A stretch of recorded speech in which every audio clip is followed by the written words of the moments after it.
जी अस्सलाम वालेकुम students. Start करेंगे लेक्चर नंबर 9 का पार्ट नंबर 2। ठीक है, टॉपिक वही है, टॉपिक नंबर 9 जो कि था हमारा एटमॉस्फेयर का। उसमें हमने पार्ट 1 को डिस्कस किया था, तो आज हम एटमॉस्फेयर के पार्ट नंबर 2 को डिस्कस करेंगे। ठीक है जी। Similar concerns are posed by the sharp increase in atmospheric methane. असल में मीथेन के अंदर ना देखा गया है कि इजाफा हुआ है, एटमॉस्फेयर के अंदर जो मीथेन की क्वांटिटी है उसके अंदर ना इजाफा हुआ है। Methane level have Ryzen 11% since 1978। 1978 के बाद मीथेन का जो लेवल है उसमें 11% का इजाफा हुआ है।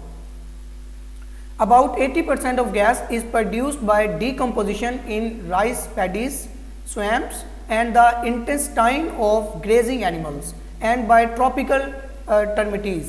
वो कह रहे कि तकरीबन जो है ना इस 80% जो इजाफा हुआ है ना इस गैस के अंदर, उसकी जो वजह है वो राइस पैडीज़ है, यानी कि चावलों का जो गंद होता है उसको जला देना। ठीक है, स्वैम्स हो गए and the intestine of grazing animals, ये जो चरने वाले जानवर होते हैं या एनिमल्स होते हैं, इनकी जो आंतें होती हैं उनके अंदर गैसेस का इजाफा।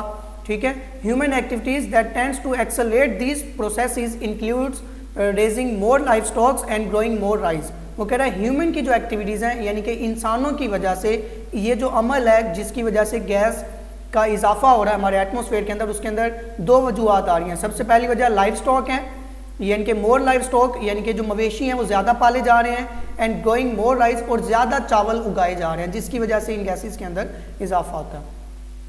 Besides adding to the green house effect, methane reduce the volume of atmospheric hydroxide lines, thereby curtailing the atmosphere's ability to cleanse itself of pollutants। Besides adding to the greenhouse effect, अब जो greenhouse effect है उसने भी इस methane को क्या किया है, रिड्यूस किया है by the volume of atmospheric, लेकिन उससे क्या हुआ कि उसके जो हाइड्रोक्साइड लाइन्स है वो उसमें इजाफा हो गया।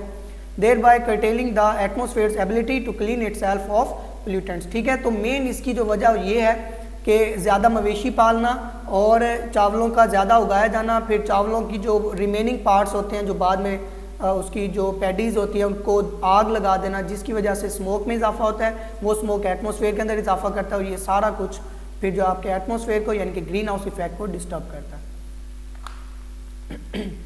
ओजोन लेयर, ये भी आप इसके बारे में भी जानते होंगे। ओजोन लेयर के बारे में वो कह रही थी, ozone layer became a subject of concern in the early 1970s। Ozone layer जो है ना ये भी एक सब्जेक्ट रहा है 1970 के अंदर, यानी कि ये भी मेन उसमें फ्रंटियर्स के ऊपर रहा है ओजोन का जो कंसेप्ट है। व्हेन इट वाज फाउंड, जब पता चला कि जो केमिकल है जिसको हम क्लोरोफ्लोरोकार्बन कहते हैं, जिसको CFCS और क्लोरोफ्लोरोमीथेन भी इसको कहा जाता है, were rising into atmosphere in large quantities because of their use as refrigerators and as propellants in aerosol dispensers. वो कह रहे हैं जो ओजोन लेयर है ना ये एक सब्जेक्ट हुआ है 1970 के अंदर, ज़ेर बहस रही है ओजोन के ऊपर बात। ये क्या हुआ, इसमें मेन जो चीज़ थी वो ये थी कि जो हमारे रेफ्रिजरेटर्स थे उनके अंदर हम एक गैस यूज़ करते हैं क्लोरोफ्लोरोकार्बन, इनके जो कंप्रेसर्स होते हैं उनके अंदर CFCS गैस इसको कहा जाता है, क्लोरोफ्लोरोकार्बन, या इसका दूसरा नाम है क्लोरोफ्लोरोमीथेन।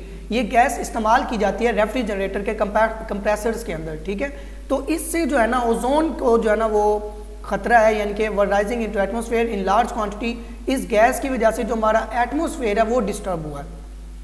The concern centered on the possibility that these compounds through the action of sunlight could chemically attack and destroy stratospheric ozone which protects earth surface from excessive ultraviolet radiation।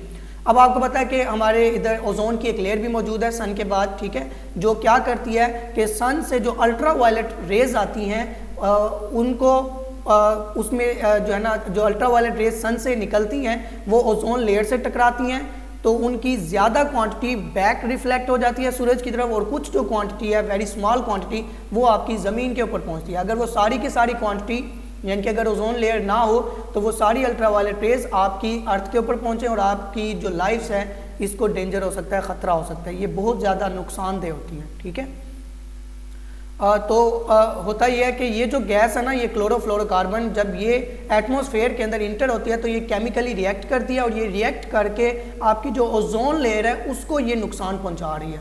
ठीक है। तो अब अगर ओजोन लेयर ख़त्म हो गई तो फिर हमारी ज़िंदगी का खात्मा हो सकता है, क्योंकि सूरज से जो अल्ट्रा वायलेट रेज हैं वो ज़मीन तक पहुंच गई तो फिर वो हमारे लिए ख़तरनाक हैं।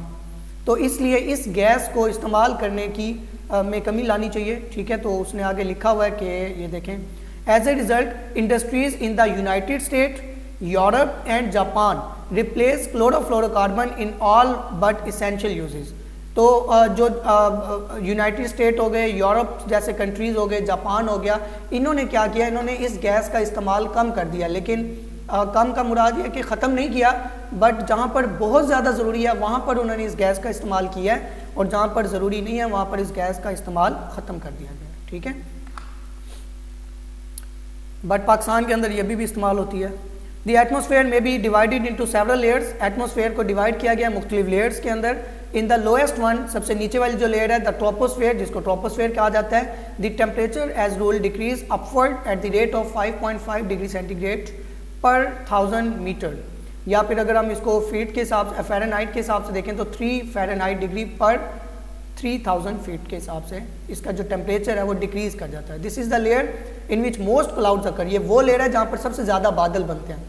The troposphere extends up to about 16 kilometre. जो ट्रोपोस्फेयर है वो फैली हुई है 16 किलोमीटर तक, अबाउट 10 माइल्स, 10 मील तक। इन ट्रॉपिकल रीजन, जिसका टेम्परेचर दिया हुआ है -79 डिग्री सेंटीग्रेड और about -110 fahrenheit, and to about 9.7 kilometres और 9.7 किलोमीटर यानी कि 6 माइल तक ये फैली हुई है। इन टेम्परेचर लैटिट्यूड, और टेम्परेचर उसका कितना है, -51 डिग्री सेंटीग्रेड या फिर -60 Fahrenheit.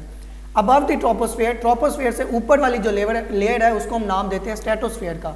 In the lower stratosphere, और लोअर स्ट्रेटोस्फेयर की बात करें तो जो टेम्परेचर है इस प्रैक्टिकली कांस्टेंट होता है, और इंक्रीज या फिर इंक्रीज करता है स्लाइटली, बहुत कम, विद एल्टीट्यूड, बुलंदी के साथ, स्पेशली ओवर ट्रॉपिकल रीजन्स, ठीक है।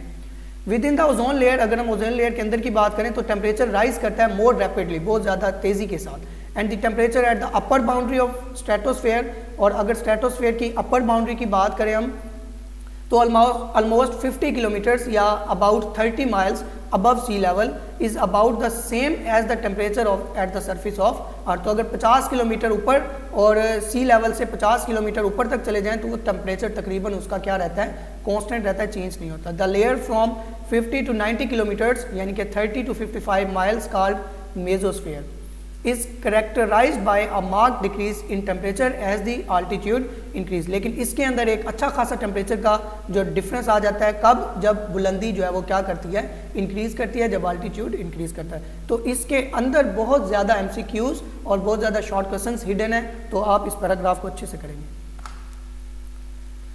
नेक्स्ट है, the troposphere and the most of the stratosphere can be explored directly by means of sounding balloons equipped with instrument to measure the pressure and temperature of the air and with the radio transmitter to send the data to receiving stations at the ground। जो troposphere और stratosphere है इनको explore किया जा सकता है balloons की मदद से, ठीक है, या फिर जो आपके पास रेडियो वेव्स होती हैं उनकी मदद से, यानी कि इनका जो टेम्परेचर्स वगैरह है या इनकी जो आल्टीट्यूड्स वगैरह, ये सारा कुछ आप उसकी मदद से मालूम कर सकते हैं। Rockets carrying radio that transmit meteorological instruments reading have explored the atmosphere to altitude about 400 kilometre. जो रॉकेट्स कैरी करते हैं रेडियोस और जो ट्रांसमिट करते हैं मेट्रोलॉजिकल इंस्ट्रूमेंट्स, वो रीड कर चुके हैं, इनकी जो अल्टीट्यूड है वो तकरीबन 400 किलोमीटर है और 250 माइल्स तक है।